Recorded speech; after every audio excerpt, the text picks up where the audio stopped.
I'm now going to put some middle tones into this shrub here and the vine here, and to do that I've added more yellow to the green that I was working with.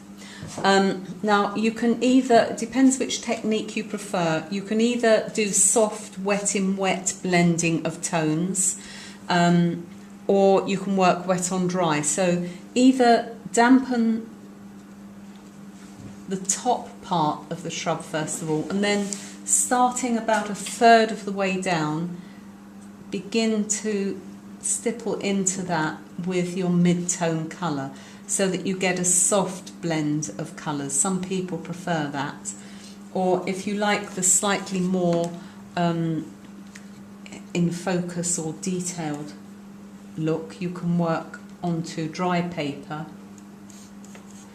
Now don't stipple in a straight line and come down. We want this to look like something natural.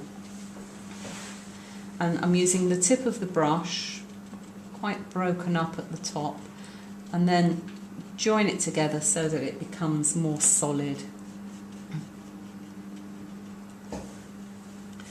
And then take this down.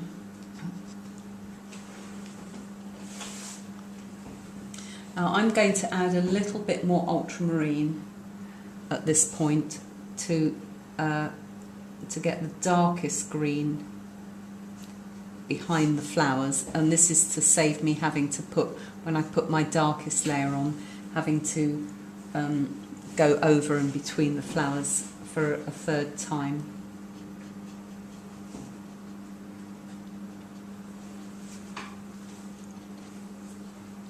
And then come down to the edge of the path, and as this background colour gets darker, so the light increases on the flowers.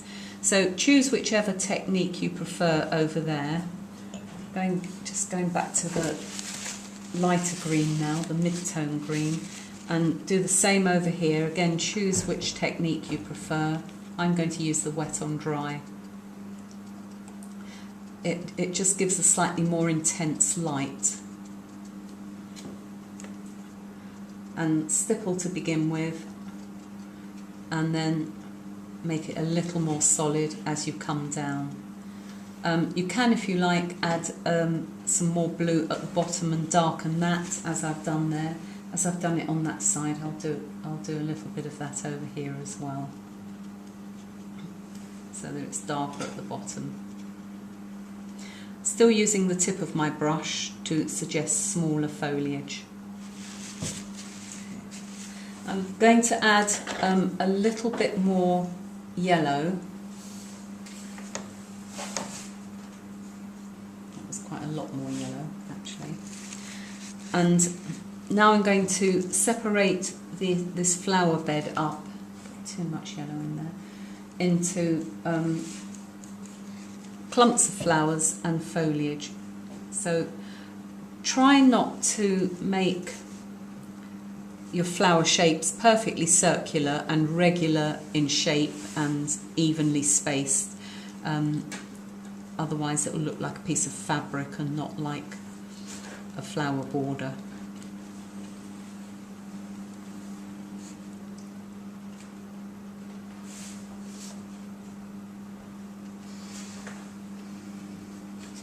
And take this down to the edge of the path so that the greenery goes under the flowers.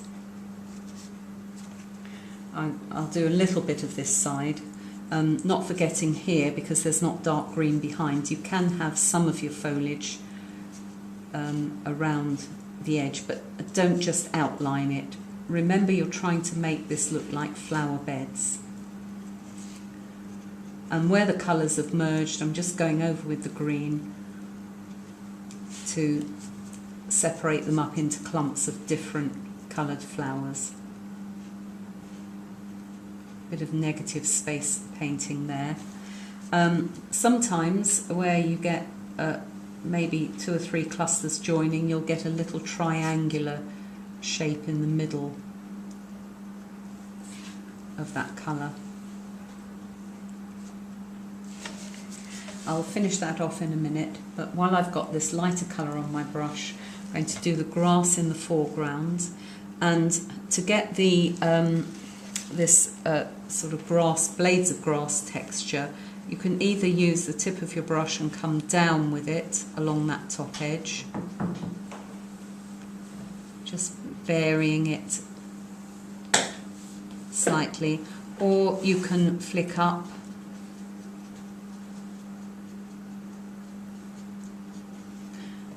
just keep your brush loaded and fill it up, join it all up so that it all becomes a single wash.